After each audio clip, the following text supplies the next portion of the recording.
Four-color Delver, a deck that's starting to pick up a little bit in popularity in Legacy, and Foley's going to start off with a Volcanic Island and a Delver of Secrets. Yeah, well, I mean, this deck is in the same vein as the Grixis Delver decks that have gotten really popular, except that it's still trying to hold on to cards like Abrupt Decay and Tarmogoyf. Now, in this matchup, he shouldn't be punished too much for his lands. Joe's not a Wasteland-style deck. And the fact that he has Abrupt Decays will play nicely against the countertop to make this, I think, a much more even matchup than you'd sometimes see in a slower Delver versus Miracles meta. A basic island here from Joe. He'll just pass the turn back. With Delver's trigger on the stack, Foley's going to cast a Brainstorm, draw 3, put 2 back, and the reason he's doing that on the upkeep is because he wants to ensure that Delver of Secrets flips into Insectile Aberration. Yeah, remember, there are no Spell Pierce style effects in Joe's deck, so that's going to work. Well, there's a Spell Pierce there in Foley's deck. That'll be the reveal. And it looks like Joe doesn't want him to draw that card just yet, so he's going to Brainstorm now that he knows there's a Spell Pierce on there. We'll see if Foley has maybe a daze for this. It does not appear that he does, so Joe will draw 3. He'll put 2 back, and then Foley will get the opportunity to draw a Spell Pierce for his turn and go about his business. And still a bit of a win here for Foley. It forced Joe to use an out-of-sequence Brainstorm, so he won't get full value off this one. You see Sensei's Divining Top is hanging out now in Joe's hand. He won't be able to deploy that right away, though, because of Spell Pierce. Vendilion Click, another card right now in Joe's hand. Looks like he's going to put that back on top of his deck. Part of the reason that Joe does play 3 copies of Vendilion Click is because, well, it's great against combo, and it has a lot of applications. Blue card for Force of Will, great card for topless counterbalance, but it does get to trade with a Delver. And that's actually a pretty big deal because that can be problematic for the deck sometimes. See if Foley leaves up a mana or commits harder to the board. There's a known Spell Pierce in his hand, so... He's going to sacrifice the Flooded Strand. I think he just wants to consult his hand on what he wants to get. And again, when you're playing a 4-color deck, you cannot mess up what you're searching for. Yeah, and even if he holds up the mana, Joe actually has 2 copies of Sensei's Divining Tops, so he could get a pretty good value by throwing 1 top into the Spell Pierce. Underground Sea here for Foley. We'll see what the follow-up will be, assuming that there is one. He has to be wary about deploying another creature into this. Joe did just cast Brainstorm, so it wouldn't be next turn that a Terminus would be buried, but perhaps the turn after. Losset will draw a card. Does have a fetch land in hand if he'd like to clear the top of his deck. We know he's got a Sensei's Divining Top in hand, actually 2, as you did mention. There is pressure now on Losset to find that Terminus. Yeah, he's already being placed under the gun. So here's top. That's good. Scalding Tarn not going to be able to find his basic planes, so if he wants that planes for possible Terminus, he will leave himself up to Wasteland. You may also just see him get a basic. He's going to get a basic island. Not willing to open himself up to Wasteland just yet. Looks like he wants to do something along the lines of his Dig Through Time as a reveal, so Delver will flip. Just get his mana base set up a little bit. Yeah, I mean, but because Dennis has 2 flipped Delvers on the play, this is very painful for him to set up. Now, also keep in mind that Joe was sacrificing his fetch line, getting a basic island and passing the turn back. A little worried about Stifle. So get that out of the way right now. There is Wasteland. Smart that he did not get a Tundra. Now a Ponder here for Foley. And despite the fact that I think Joe is doing a pretty good job this game, this is a start that may just be too strong to overcome. You see 2 flipped Delvers on the play, a Spell Pierce in hand, and then high velocity lands toward a Dig Through Time and a Wasteland all together on Foley's side is just attacking from so many angles.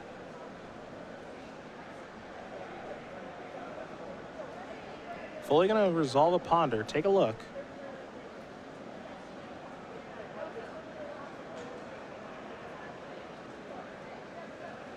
We'll find out if he's happy, and he is, so he'll draw that card. Now he's just going to pass the turn back. Spell Pierce still at the ready here for Dennis. Joe going to spin his top. Yeah, and I think what Joe has to find here is a way to get Terminus on top of his deck, play a White Source, pass the turn, and then Terminus on Dennis's turn. I don't think that Joe can reasonably go to 4 life. Dennis is a 4 Lightning Bolt deck. Joe doesn't play life gain. Joe going to play Cavern of Souls. Interesting. So that's a 2 of right now in his deck. We'll see what this names. Wasteland's going to go after that. I have a feeling Joe will have a response. Yeah, all his creatures are wizards, so this is a pretty straightforward name. Vendilion Click. uncounterable, thank you much. Well, all right then. We'll see who he targets.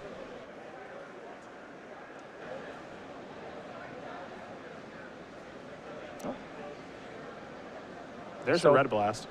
That actually is a legal target. So Dennis, I believe, will lose his Red Blast for that. Oh, no. So this will work out. So it depends on what his timing is, right? Because if he's trying to counter it, that's not going to work. Right. But if it's on the battlefield trigger on the stack and he wants to Red Blast it, that will work. It just depends on when. It just depends on how he timed it. Okay. So. Right. Yeah, you can't counter it. Yeah, Joe's going to bin his own Divining Top. Finds a Caracas. Yeah, for Joe right now, it appears to me that he has not found Terminus, and he just needs to get deeper into his deck. Yeah, so if he finds Terminus this turn, he can survive at 4. But even then, like, there's so many issues here because he knows about a Spell Pierce in Dennis's hand. It might be that he just has to play Caracas, pass, and tap the top and hope to just have Terminus be there. Sure. Because if he pays to spin the top, he won't be able to pay for Spell Pierce. Which are some long odds, but might be his only odds. Tundra in hand, Caracas too. Well, Caracas is the more valuable card, so he probably wants to lead on Tundra. And then he just needs to raw flip Terminus.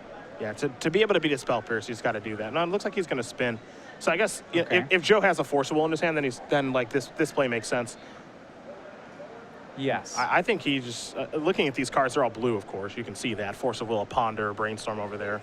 None of those cards help you, and he's going to concede the game. So Dennis Foley is going to win game number 1 here over Joe Losset. 4-color Delver, thanks to some timely Delver secrets, wins game 1 very quickly over Miracles, which means we're going to go to the sideboard, and we're going to go to Joe's board, where he's got some new stuff going on here. Monastery Mentor is a card that we have not seen a ton of outside of Miracles. I wasn't sure if Joe was going to adapt this, but as you take a look at those 15 cards, he does have a couple copies. Yeah, so he does have 2 copies of Monastery Mentor in his sideboard, which he could go to. Interestingly, he's playing 2 copies of Izzet Staticaster.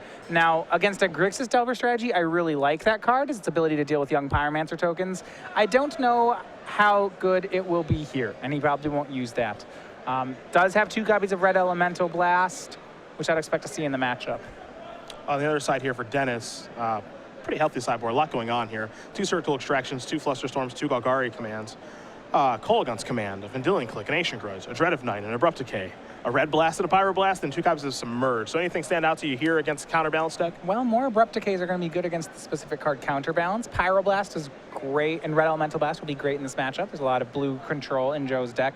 Other things will be more interesting. I don't know if he'll want to do things like Flusterstorm or Golgari Charm here.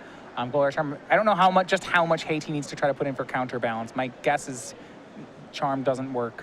I think the first 3 cards are his major candidates. 2 Pyroblast, Red Elemental Blast, and Abrupt Decay. All right, so maybe a little light sideboarding here for Dennis. We'll find out soon enough. Joe Losset will be on the play with his Miracles deck, but in the meantime, we will talk about the Star City Games YouTube page, where you can find the replays of this match, the fantastic game we watched just a little bit ago between Matt Koss and Andrew Shrout. You got Versus Series archives, premium archives, unboxings, and other specialty content that does take place at youtube.com/StarCityGames video. Best of all, a lot of our promotions, it is free to subscribe, so be sure to do that so you can get notified when new things do go up at youtube.com/StarCityGames video. Joe Losset is the feature match right now with Miracles.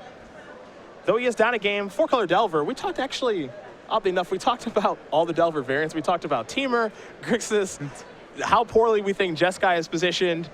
We didn't talk about the 4-color version. I guess it doesn't get that much shine on the Open Series. Yeah, I mean, Eric Rill is one of the people we see playing a lot of 4-color Delver, but even then, that's a more young Pyromancer build of it. Yeah. This version, no young Pyromancers. He's got Tarmogoyf instead. Yeah, he has Tarmogoyf in that spot. It'll be interesting from my viewpoint to see whether or not Joe brings in his Staticaster expecting there to be young Pyromancers and then being disappointed. That's actually a very good point. I mean, were I on Joe's side, I might make that mistake. So what's interesting, let's think about the cards Joe saw that game. He saw some Delvers. 2 Delvers. Yep, he saw Grixis colored mana. Yep. A Red Blast. Yeah, it looks like Grixis Delver. Yeah.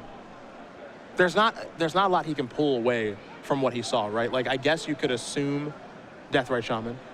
Yeah. But I wouldn't be assuming Abrupt Decay if I was Joe. because there's no reason for me to assume that. And then I would assume Young Pyromancer given the Grixis colors and the Delvers. So Right, so I would bring him in. I think those Statecasters would be coming in.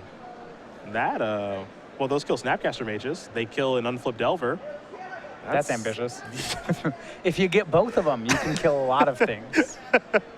He has 2 Izzet Statecasters, so if they both show up, then he's killing everything. These Tarmogoyfs aren't going down without a fight, and then these Deathrite Shamans, as you said, if he gets both Statecasters, you can shoot those down.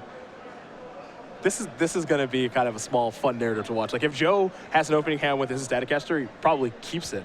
Yeah, seems good, right? It's good against most of the creatures. I drew my sideboard card. It's pretty good in the matchup, and it's actually pretty poor against Dennis Foley's build of the deck, excuse me. I mean, this is a matchup where I still generally prefer the Miracles side of. There are a few decks in Legacy that can compete with turn 1 and 2 flipped Delvers when the Delver deck's on the play. I think we saw Joe's deck function pretty well. He played pretty well, but what was coming from Dennis was just too fast. Well, Joe Lossette's going to be on the play. Dennis Foley. He's happy with his opening hand. We're underway. Flooded Strand is where Joe's going to start. An Underground Sea, a Deathrite Shaman. That's going to resolve. Lossette will draw. No Terminus there.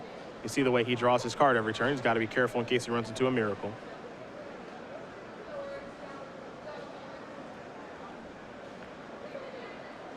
Yes. So Dennis does have a turn 1 to play. This time it's Deathrite. Joe has a fetch land. But a much less scary start. I don't think Joe's nearly as concerned with cards like Deathrite Shaman. That's a mana producer that will eventually get swept away. I think that's one of the benefits of playing Miracles, right? Like, you don't... Like, Deathrite Shaman's a card you see a lot in Legacy, and I'd say in a pretty general sense you don't care about the card that much. Like, he is Swords of Plowshare right now, yes, but, you know, I think for the most part you don't mind Deathrite Shaman. Yeah, you could leave it. You can let it be alive for a few turns and not pay. It won't be that bad of a price. Pluto Delta is land number 2 here for Dennis. And I think, yeah, he's just passing the turn back. This is much different than game 1. Yeah, I mean, this is much more at the pace of Miracles. Yeah. There's the Volcanic Island. Lossette will pass the turn back. Foley's going to sacrifice that Delta. He'll get a land out of his deck. We'll see which one it'll be. It'll be a Volcanic Island for him, too.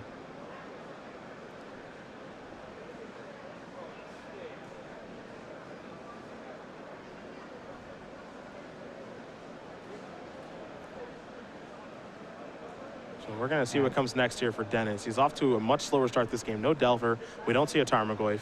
He can't really produce a lot of creatures at once because he's not playing Young Pyromancer. And if it's just a draw-go fest, we know who this favors. Yeah, and this is where Miracles can be positioned well against Delver decks. Is the Delver strategy is very powerful. It's got a lot of tempo going on it, but its threat density is low. So when Miracles can just parry blows on the early turn and, you know, trade Swords to Plowshares with creatures, we get to this spot where both decks are on 4 lands, and it's a pretty casual game for Miracles. They resolve their large, powerful cards, things like Jace, Counterbalance, Divining Top, and then they use that to close out the late game. And Joe's going to be the first player to try to do that here with Counterbalance. Now again, this is... You've got a Forcible removing a Flusterstorm, but this is very indicative of Joe not really knowing what he's up against, because if I were to show Joe Dennis's deck list and I show him the 2 Abrupt Decays in the main deck and the Abrupt Decay in the sideboard, I think he would go, all right, Counterbalance out. Yeah, he very possibly could. He still doesn't know about green mana, even now. Yep.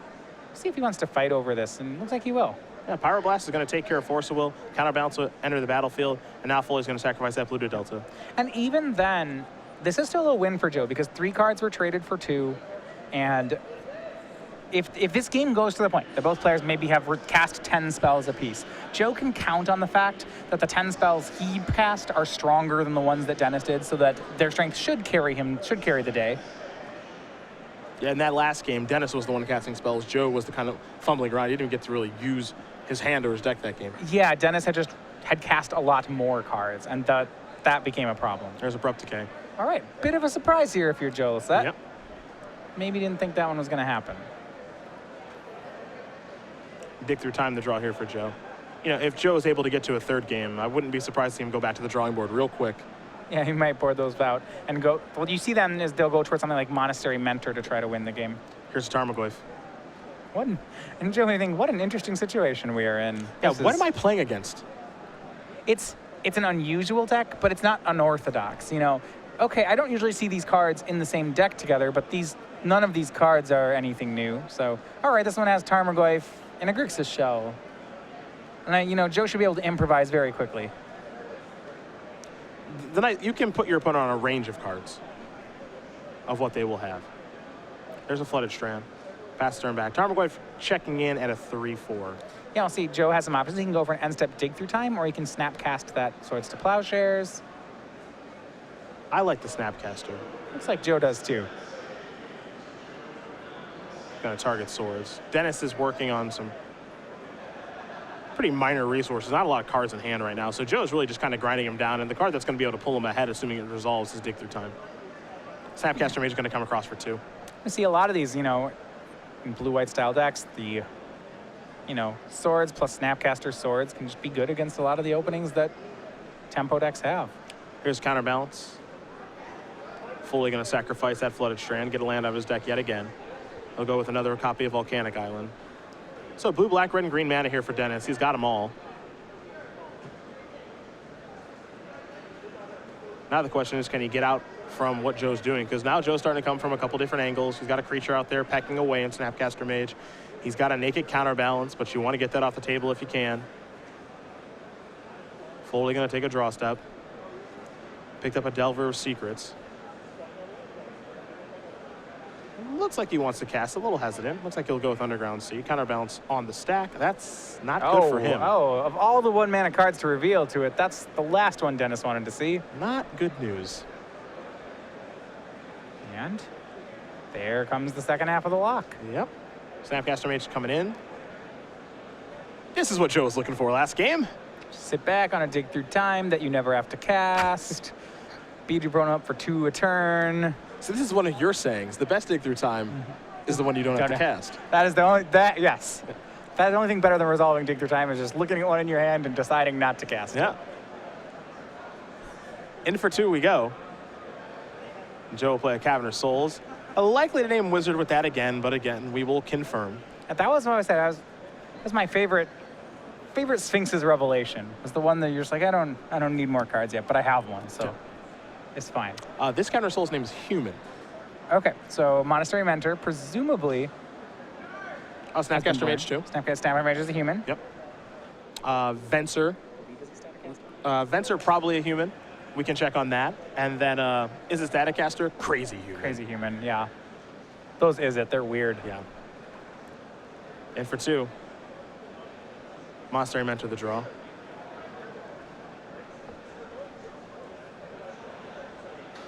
So everything but Vendilion Click. We're going to see Monastery Mentor here. It's interesting. They'll certainly speed it up. I'm not sure I want to even show this. I like the addition of Cavern of Souls to this deck, but, yeah. The reason I like it, well, first of all, Uncounterable is great for what Joe's doing, but I also like that, it's not a free roll at all. Like, you're paying a real cost. Now, Joe has decided the cost is worth it, and I imagine in the Miracles, Mirrors, and things like that, like, this is a really big deal. Yeah, he has 2 of them, actually. Yeah. But you could be playing a lot of different lands in that spot. I mean, we've seen Joe get funky with cards like Mystic Gate and Glacial Fortress to play around cards like Choke. Choke, not a very big deal in the metagame anymore, so he doesn't have to go that way, but Cavern of Souls in the Miracles Mirror and against Counterspell decks is really good. And this is a cute little play here. On end step, Joe taps the Divining Top to draw a card and recasts it next turn, just to get a Monk off Monastery Mentor. Oh, don't forget about that Prowess trigger. Yeah. Yeah. Oh, and for 1 more damage. Yep. Wow, absolutely. That's where we're going to lightly use the term combo here, but you get to do that every single turn. The combo I do like is if you have Monastery Mentor and you ever get to a spot where you have 2 Sensei's Divining Tops, then the fun actually begins. Yeah. I have really liked that addition to the deck. You see Joe Lossette's going to win this game. Dennis Foley quickly concedes in the face of that action. So 4-color Delver and Miracles are getting ready here for game number 3. But in that addition to the deck, and we've seen actually some players play Monastery Mentor main deck, it's not a card I actually expected to see play in Miracles. I expected a little bit of Legacy play, but in Miracles, it actually does seem pretty potent. Well, a lot of times in Miracles, you're just looking for one creature that can maybe win a game for you, and you're looking for something that's cheaper on the mana, because you want to have, a lot of your cards are reactionary, they're blue, they need you to hold up mana. 3 is a little expensive. I mean, we used to see Stoneforge Mystic in this spot, where Brian Braun-Duin will play Stoneforge Mystics in his Miracles deck, mainly because it's just a 2-mana win con. I think Monastery Mentor is cleaner, even though it costs 1 more. It can, first of all, win faster than Stoneforge, and second of all, it doesn't require you to play equipment, which is something that Miracles never really wanted to do in the first place. Joe, take a look at the sideboard. Looks like Venser's hanging out on the board now, a little too expensive for this matchup. We'll see maybe if the Abrupt Decays are influencing his decision-making at all, because Counterbalance can still be good. Yeah. That's interesting. Like, if they don't draw Abrupt Decay, or maybe you're not relying on Counterbalance, it's still okay. Well, I mean, if you're there is a reason to go to both Monastery Mentor and Counterbalance and overload the Abrupt Decays.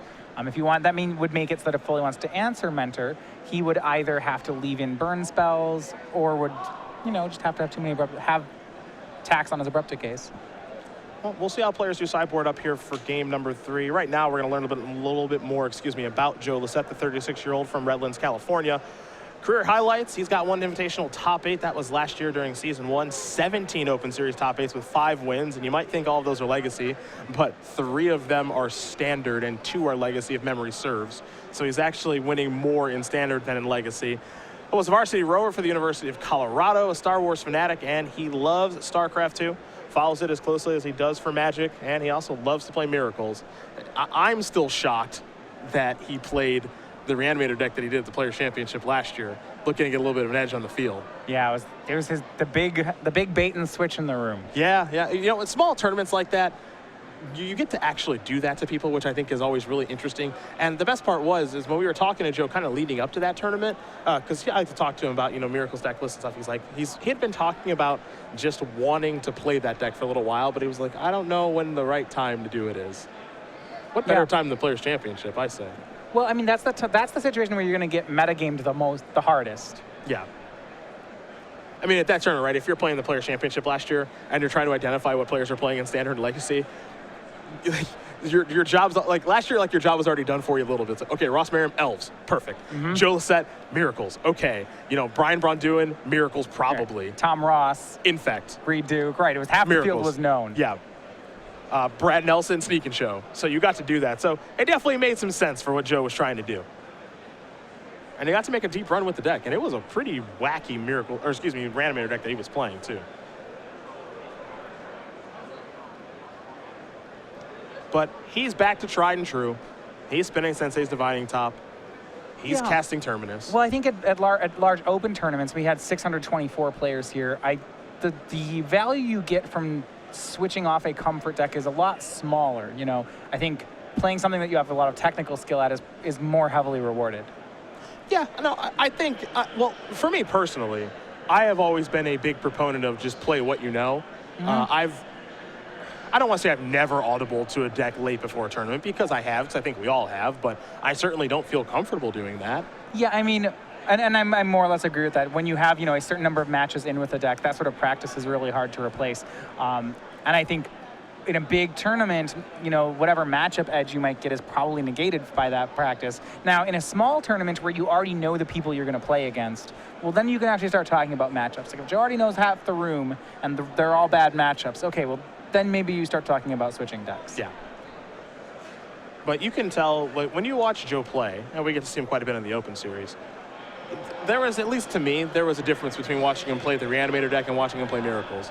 And it's not to say that he wasn't tested with the Reanimator deck, because I know he put a lot of time in on Magic Online with that deck, but when you're watching Joe play Miracles, there's a smoothness, I guess. There's something fluid about, like, he knows what he's doing in all stages, he knows what he's looking for. Now, if he gets the win or the loss, like in game number 1, at least he knew what he was looking to accomplish.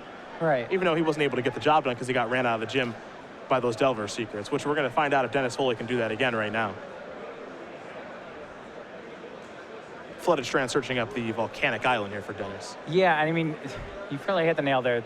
See, if Dennis can do that again is a big question. And Joe's got to be happy to see a turn 1 Brainstorm. This is the happiest I would be at seeing a Brainstorm be cast. Yeah. Turn 1 on the main phase.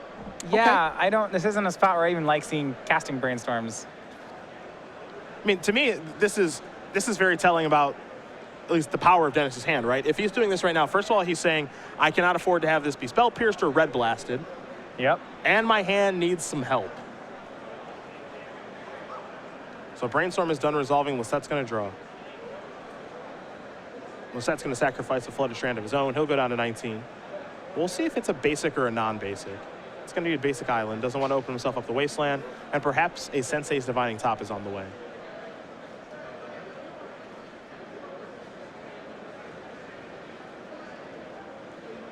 Yeah, he's been given an opportunity here. Trade a cantrip of his own. But still, it's at a pace that Joe is pretty manageable for Joe. Now, this is notable. Joe Losset is playing a Ponder right now in his Miracles deck. He has been anti-Ponder for a while. Yeah, only has 2. Perhaps he's coming around. I'll tell you, I am a big proponent of cantrips. I like to see him coming around on it. But it is only 2, not 4. Yeah. I love Ponder in this deck. Sets up Terminus, finds top. Sets up Counterbalance in weird roundabout ways. The thing about having Ponders, Brainstorms, and Fetch Lands in the same deck together is that they scale well with each other. Yep. So, yeah, and I agree with that. Just you're paying a very low cost to really fix your draws.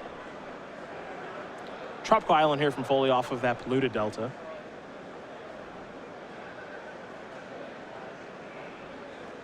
There's Delver's Secrets. This card very important for helping Dennis win game number 1.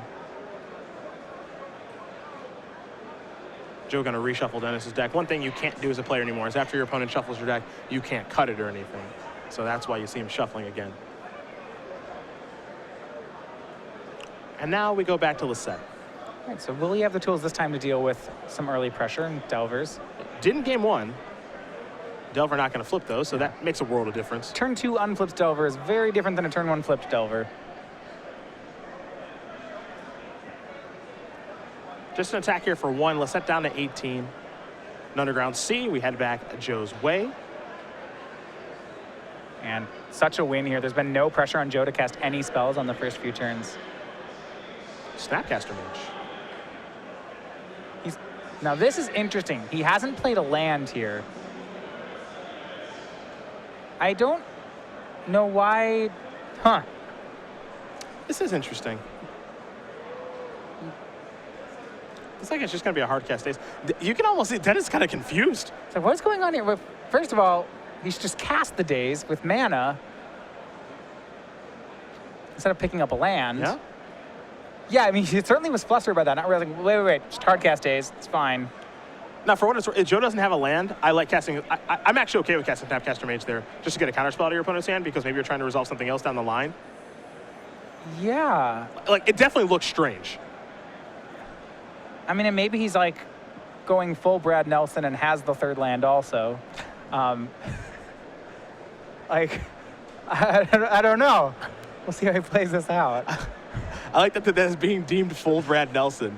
It is a very Brad Nelson play. Oh, I've seen him do it. Me too. He's the only player I know who regularly just does that sort of thing. Like, no, let's get my land drop for a turn. It'll get his counterspell, watch. And then it just happens. You're like, oh, I don't ever think of those lines because that's not how... I don't even get that the game works on that level. Like, There's a Tundra. Definitely one thing to note in this particular game, Joe's draws a lot more non-basic heavy. So Wasteland, typically a card that doesn't play a role against Miracles, could play a role in this particular game. yeah, that's a great point. Losset going to try to resolve a Vendilion Click to maybe block this Delver Secrets and get some information. Keep in mind, Foley did daze that Snapcaster Mage. He's got a Red Elemental Blast. You know, Joe is kind of struggling right now, so if you're Dennis, you know, the only thing you're really hoping for is, can this Delver please flip? Yeah, I mean, it has been very helpful for Joe's chances here that the Delver has not flipped yet. But even so, Dennis has been able to develop his board. Yeah. Another Snapcaster Mage. And it looks like Joe's hand is long on Terminus right now, Yeah. which puts a lot of pressure actually on these cantrips, because as soon as Joe finds a Brainstorm, his hand will be excellent. Well, he's going to flash back a Ponder. It's going to resolve. Crocus Island and a mystery card in there. And as you said, his hand is long on Terminus. It looks like 3 copies. And I'll be interested to see what he does with it. This is a lot of lands, which should play well with the hand of Terminus, but is getting lands for the next few turns enough? And that's the call he has to make. If it is, he can take them, then eventually just hope to play all his expensive spells. If not, he's going to have to shuffle here to look for a Brainstorm, because that's the other way to cast these Terminus outside of 3 more lands.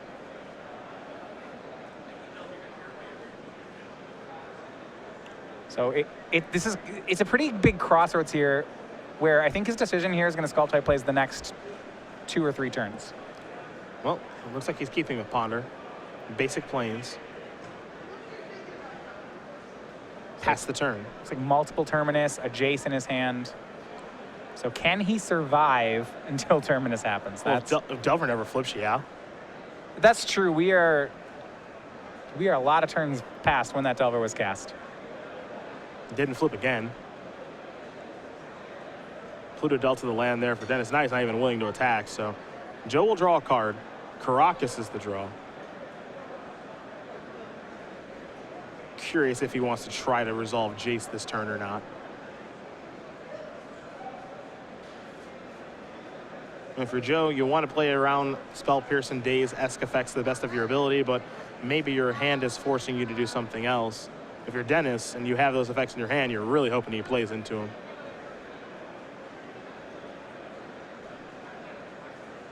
Looks like Joe does have Monastery Mentor in hand. Yeah, and that one will help here. Interestingly, he's using all his basics to pay for the Monastery Mentor. Normally, you'd see a player leave up the basics and use half the non-basics. Oh, the Mentor is in. And maybe this isn't going to be a control game at all. With a draw like this, it's looking like Joe can just out-aggro the aggro player. Oh, look who's getting on the offensive here with Snapcaster Mage. And that's just it. When Joe sees the Monastery Mentor resolves, fine. If you won't attack, then I will. Deathrite Shaman's going to remove a Daze. What an interesting game this has shaped out to be.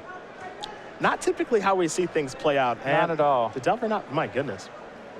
Didn't flip again. Just another Delver is the draw. Well, maybe if there's 2 of them, then they'll flip. Is that how that works? Yeah. You get right. You get twice the chances.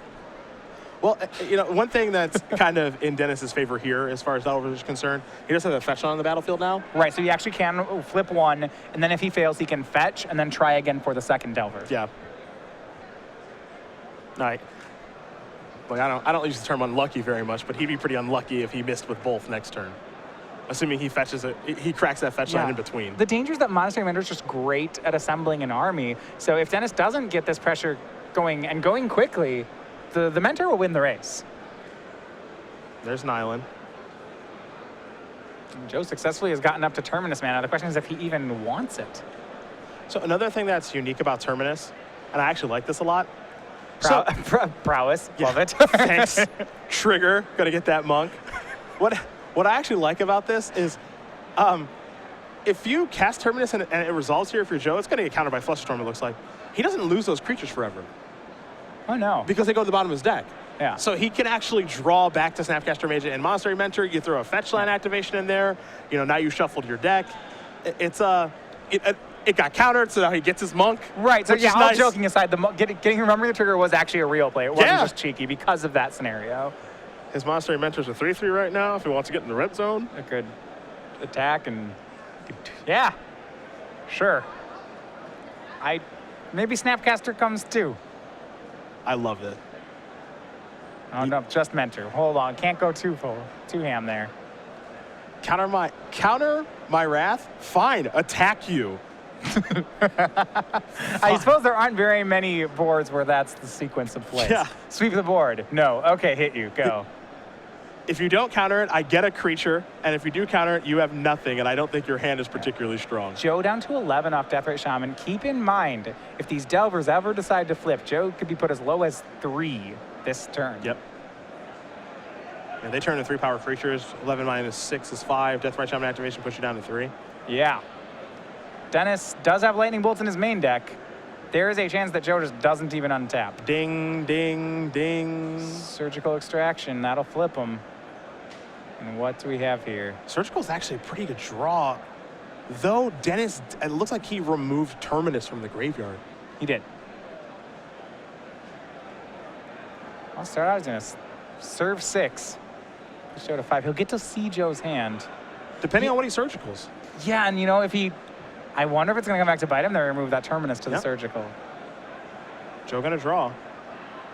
I was wondering if we were going to see a draw phase Surgical Extraction, but does not look like it.